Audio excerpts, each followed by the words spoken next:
Hey, everybody. Thanks for coming back to Think Theo podcast season 5. And we talk about everything here surrounding grief because that grief has become our part of our life. It's our new counterpart. And today I'm talking to a lady from South Carolina, right? Originally. Originally, yeah, she's moving Mhm. back there, but she's in Virginia right now. That's And I right. met her through David Kessler's training program, and we share a loss to suicide. And she's going to talk today. She's a pro, people. She's going to talk about everything that she has learned, everything she's doing, the ways that we can get in touch with her new book that's going to be coming out, and just a lot of great things. I'm so glad that I've met her through this class. I've met some wonderful people, and Suzi is one of them. So, Suzi Smith, thank you. Welcome to Think Theo. Thank you, Theo. So nice to see you. Good to meet you. And we've met through a wonderful source, haven't we?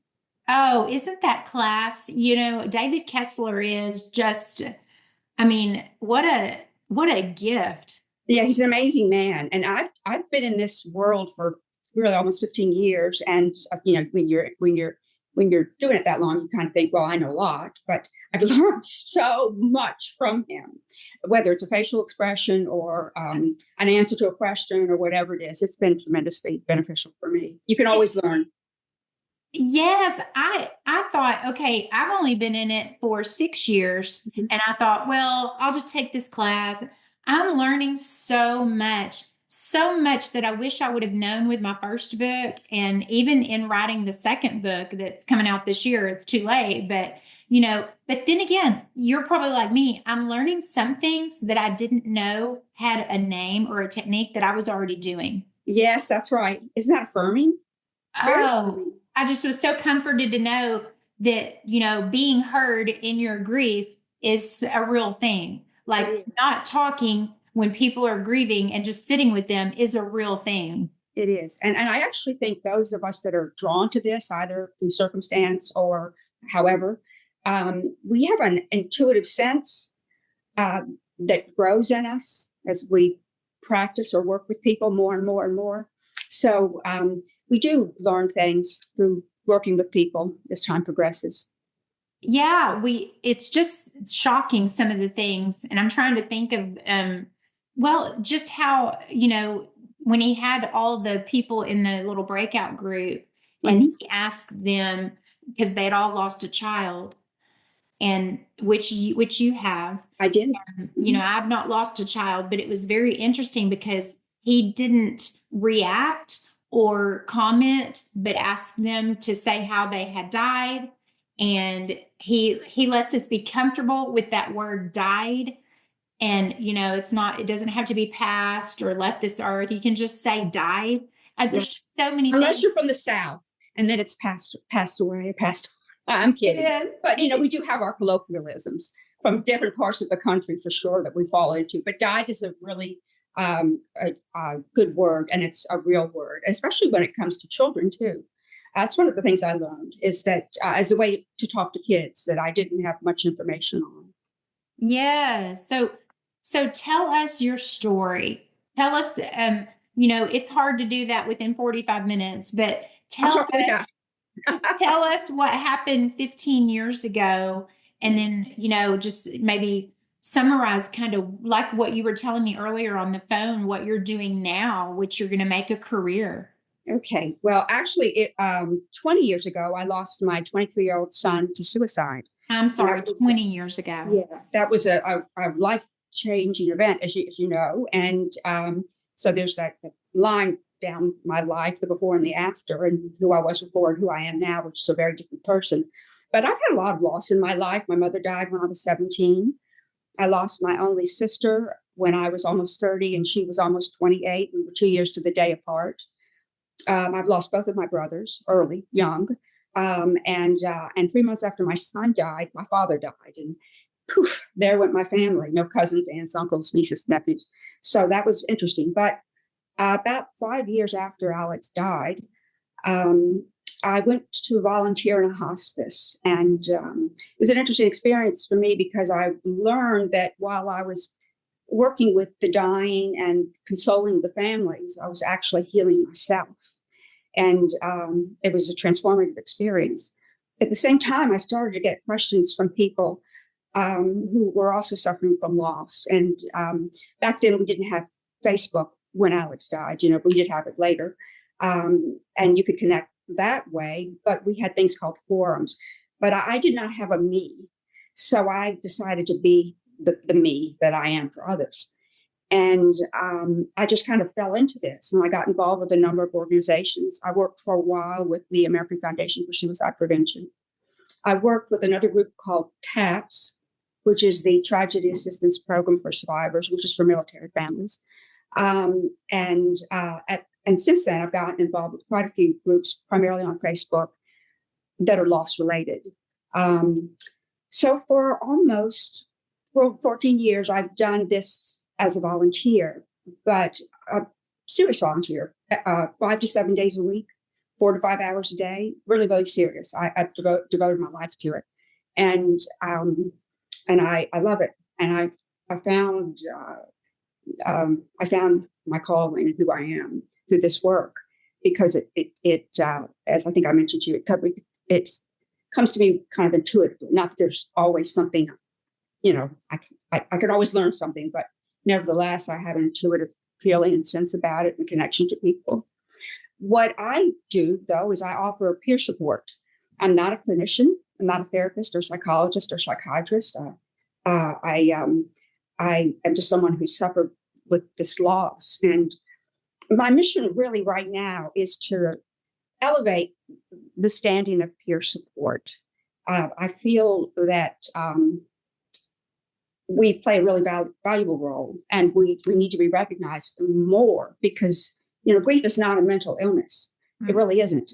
You know, sometimes it can turn into one if someone has a traumatic loss, and can get very complicated. And in those cases, I always refer out to people who have bigger degrees and more experience and such. I don't pretend to know that sort of stuff, but I do know loss, and I do know how to walk with someone. I do know how to listen. And as David uses the word, which I love, to witness their loss. So I have a website that'll be coming very soon, and a book that'll be coming out. And Do you have a name? You have a name on your book? Not quite yet, almost, I think, but I'm not going to say yet, if you don't mind. I do not mind. I totally get that. I totally get that.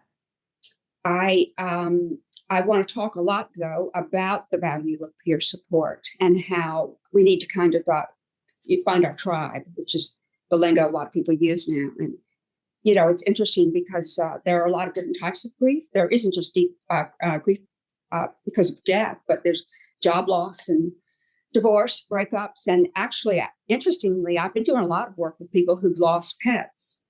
My dog happens to be my person, you know, my main person. Me too. He's laying right down here. She's right over there. Yeah.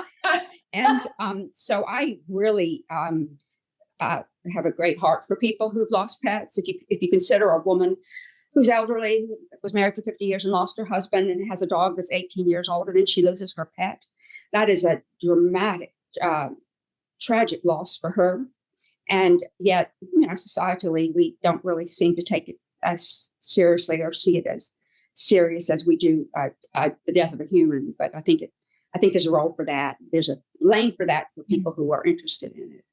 I do too. Yes, I'm just. Oh, my dog will be 11 next week. Oh, what's his name? Manly. Manly, and is he manly? Yes. Yeah. I have a Scarlet, and she's very feminine. Oh, I bet they would love each other. They probably would. Yeah, these pets, I'm telling you, I I had a research study done with the Center of Generational Kinetics out of Austin, Texas. Mm-hmm. A lot of the findings are going to be in the second book, but we actually looked into pet loss, and pet loss ranked really high in grief. That's interesting.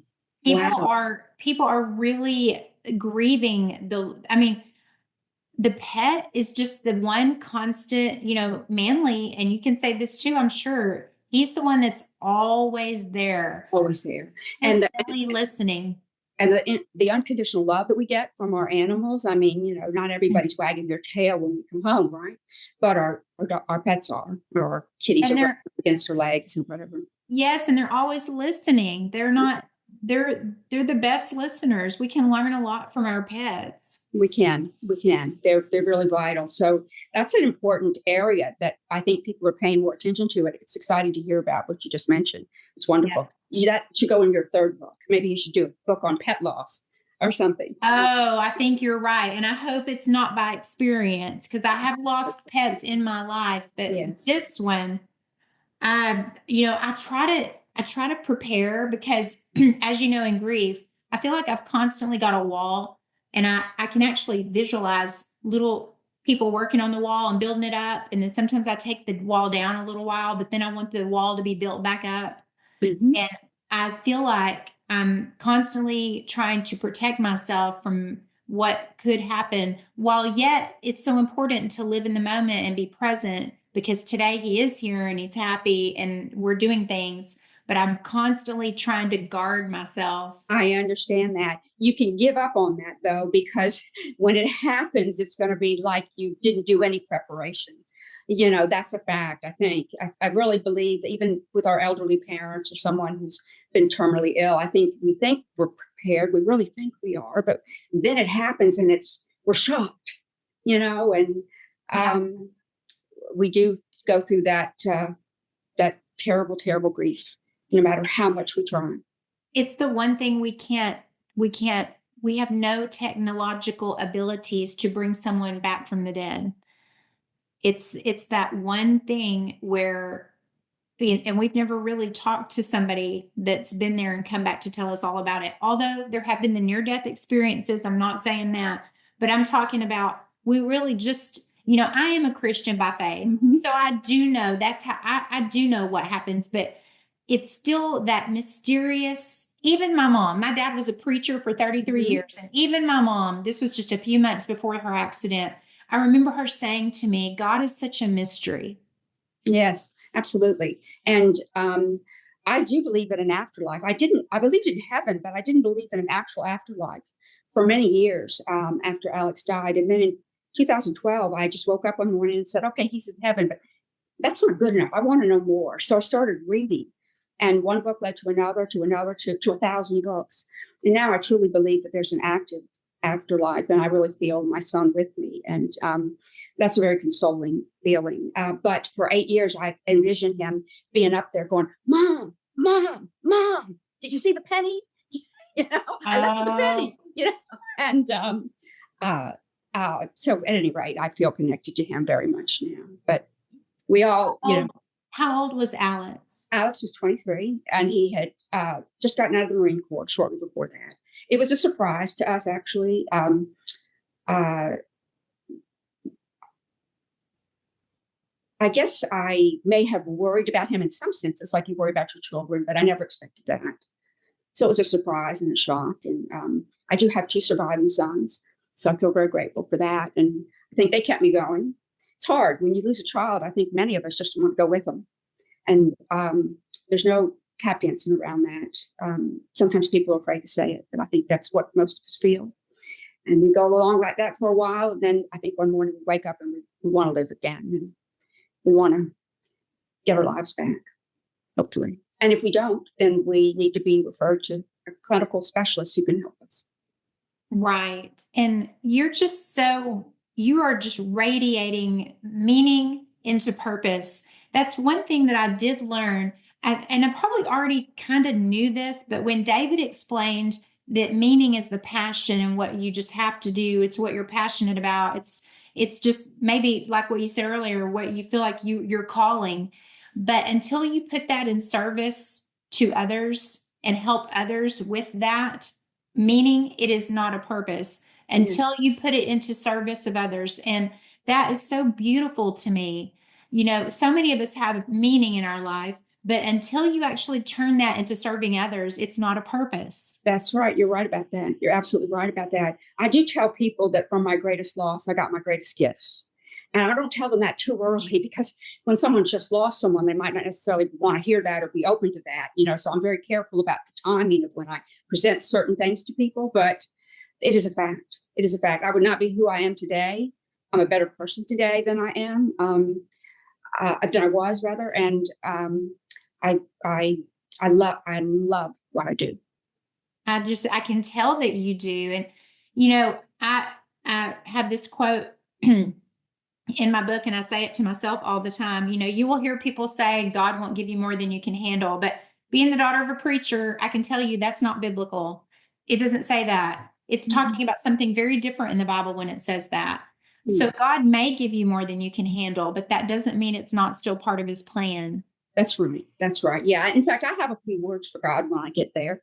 I envision myself with my finger and his nose saying, "Now, why this, this, and this?" But I also have a vision of him looking at me very lovingly, kind of patting me on the head like you do a child, and understanding the humans in me, and that I have some questions. And but what I also have that applies to the way I approach working with people who are grieving is.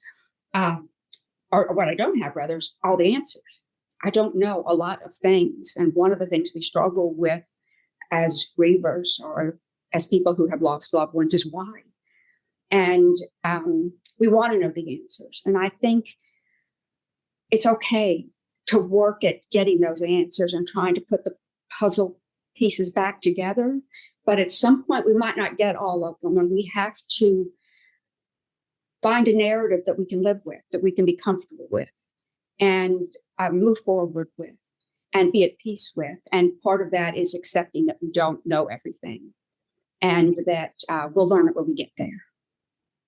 Tell me about helping parents heal. It's a wonderful organization. I'm so proud to have been a part of them for a very, very long time. I guess over a decade, I worked as a caring listener for them. I think they've grown to maybe 30,000 people now. When I first joined, it was much smaller, but they're an organization that does believe in an afterlife and represents not just parents who have lost children, but now siblings who've lost siblings and even grandparents. So, like Finding Your Tribe, they've broken down into areas all over the world, into groups. There are constant activities, constant Zoom meetings. It's run by an absolutely amazing woman and a number of other people who work with her very closely. But it's a phenomenal group. Is it all? Is it national or is it just local? Well, it's international. There are groups internationally that. Oh, wow! Yeah, and there are conferences. That's a wonderful thing for people to get together to see, and fantastic speakers and that kind of thing. So, if you're experiencing child loss or your child has lost a sibling, it's a good place to go. Wonderful place to go. And people would go. They'd go to helpingparentsheal.com. .org. Sorry. Or Facebook, actually, Helping Parents Heal. And then from there, you get familiar with the website, with your group, with your tribe, what you find interesting, and you get exposed to a lot of different things and a lot of resources. It's wonderful. But as a caring listener, in my profile, I mentioned that I lost my son to suicide. So many of the people I was contacted me because they had lost a child a similar way. And we want to find those people. We want to find those people that are a little bit ahead of us, if not a lot ahead of us, and are still standing on both feet, right? And flourishing, because that's a light, that's a beacon, that's hope for us. That's our hope. Yeah, and I try to be that for those people. It's a rocky road. It's not an easy road, but it is achievable. Well, you're that for me right now, because I just see how long you've been in it and how passionate you are, and still so full of life. And I've only been in this, it'll be 6 years in July when my mom died. And that was the domino that first fell or the first domino to fall.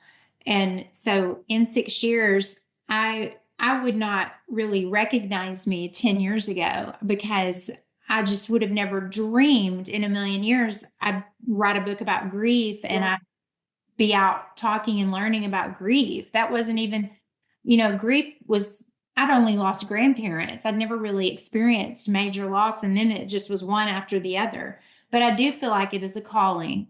It And is a calling. It is a call. And it's not for everyone. That's for sure. no, It's definitely not for everyone. But for those, pardon me, for those for whom it's for, it's generally, I believe it comes from on high, because I think so much of what we need to know to work with people compassionately has to be intuitive.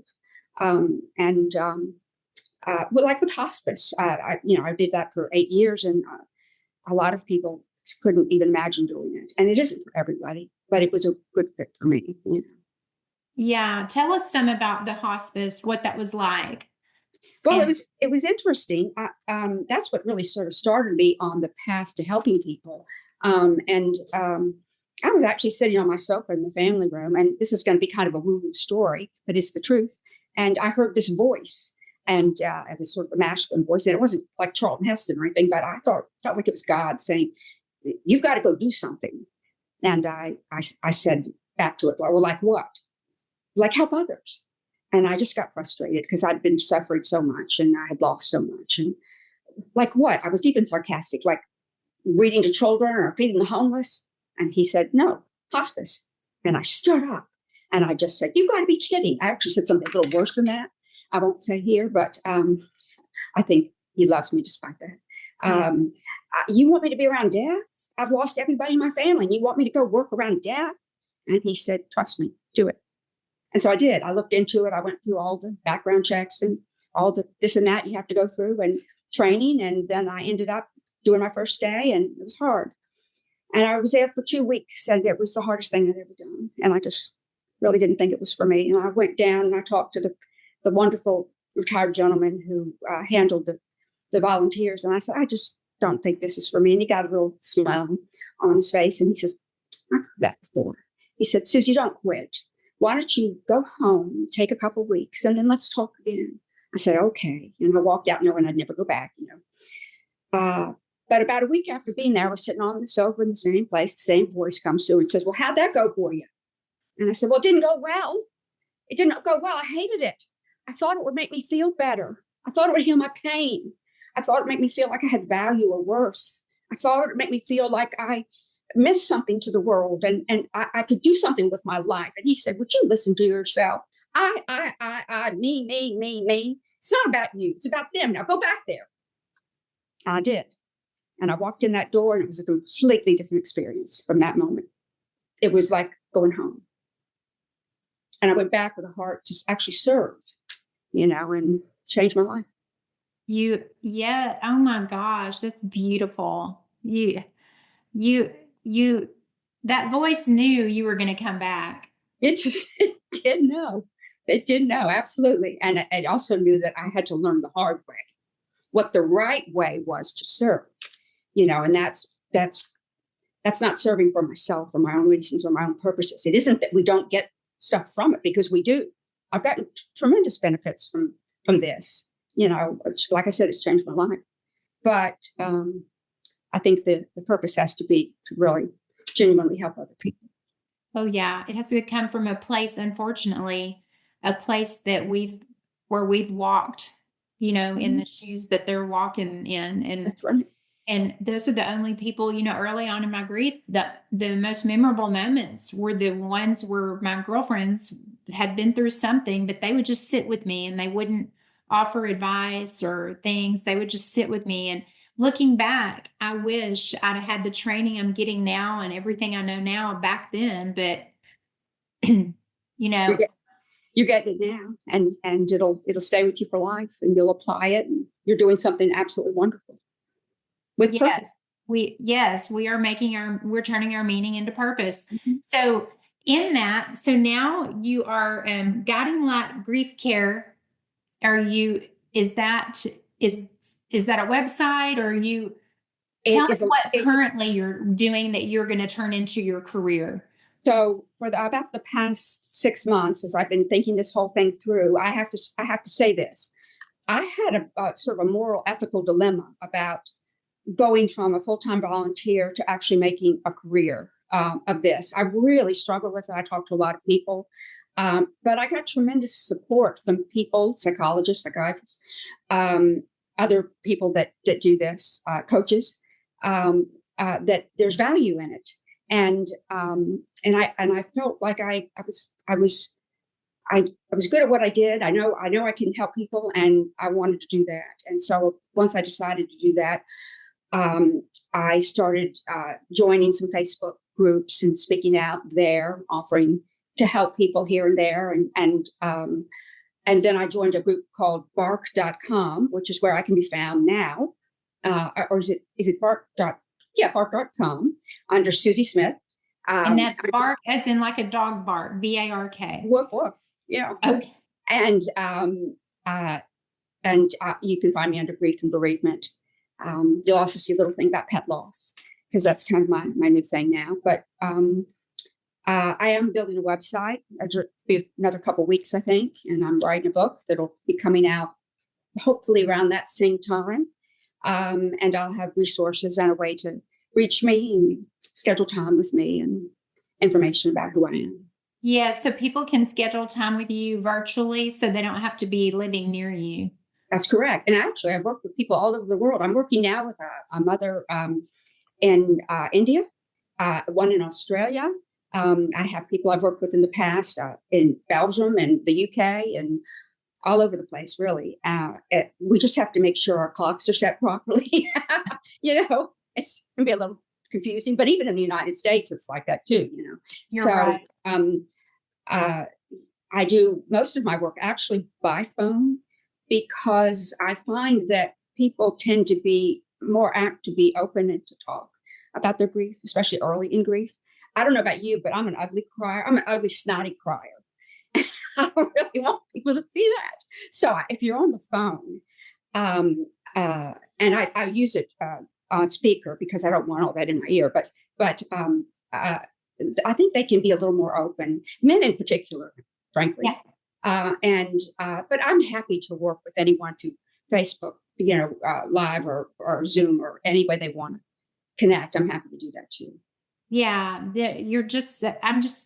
I feel so comfortable talking to you. So I know that definitely, I know this is your gift. Thank you. That's a Absolutely. wonderful compliment. Thank you very much. And Alex, we just got a little 8-minute clock. We got 8 minutes left. I want to hear about Alex. Do you want to talk about him? I'd love to talk about Alex. He's with me all the time. I tell people I actually feel closer in a way to him now than I did when he was here, because he was a strong but very quiet young man, blonde, blue-eyed, funny, but wasn't expressive. Not that he wasn't expressive. He wasn't open. He wasn't very open, and I had to sort of pry things out of him, And now I feel like he's all around me. And back when I lost him, I would talk to him a lot in the car, but we didn't have car phones really back then. And I think people kind of looked at me like I was a little crazy. Now I can do it. It's not a problem. Everybody just thinks I'm on the phone, But I'm actually talking to my son. He had sit next to me, who I think is sitting next to me, or I envision sitting next to me, Yeah. And that's one thing I do want to say. I think people, it's nice if you feel comfortable to continue your relationship with your loved one who passed. It's speaking out loud. I believe in talking out loud to God. I think it's a natural thing to do. I think we're taught to think it's a strange thing to do, but I think it's really nice to talk and then maybe try to listen. I agree. I love that. And I always tell people, ask for a sign out loud. I just say, Mom and Daddy, send me a sign today. Send me a sign. And more than not, they do. Oh boy. I can tell you some stories. They do. They really do. They do. I'm just so thankful that you have taken something so tragic, and I can't imagine. I've never lost a child, but you've turned it into purpose, and you're helping so many people. And I just really appreciate that you took time to come on the podcast today and talk to people. And if there's one thing that you want to share with, let's just be specific. Mm-hmm. To your type of loss, there's one thing that you want to share with the mom of someone that has lost their young son, what would you say to that mom? It's Do those you one mean to thing suicide specifically to suicide, or just in general? in general, I, that I think there's one thing I'd say to everyone, and that is you're going to feel guilt no matter how you lose your loved one. No matter how you lose your mother or your father or your brother or your child, you're going to always feel like you wish you hadn't said something, or you wish you had said something. You wish you'd done this, or you wish you hadn't done that. At the end of the day, hopefully you'll come to a place of peace where you will realize that you're human and they know what you did and they love you and you love them. And we did the best that we could. And you find peace in that and an ability to move on without regrets. Guilt is, I think, often a normal reaction to loss, but we don't have to live with it the rest of our lives. that's right. I love that. That's beautiful. Thank you so much, Thank you Susan. for having me. It's a pleasure. I want to have you back on season 6. Great. I'd be happy to do that. Thank you. Yes, thank you so much. And thanks to everybody listening. I'm going to put all of these links that we've been talking about in the description of the podcast. So you'll be able to find Suzi if you need to. And or if you know somebody that needs to talk to Suzi, a lot of times it's the friend that reaches out, and that's how we're able to make a connection. But if you know somebody out there that's hurting in their loss, pet loss, any type of loss, and needs somebody to talk to, please reach out to Suzi. And thank you for joining Think Theo again, season 5 podcast. And until next time, we will say bye to Suzi in Virginia. And just remember, we're all in this together. We are. Thank you for having me. Thank you so much. Bye.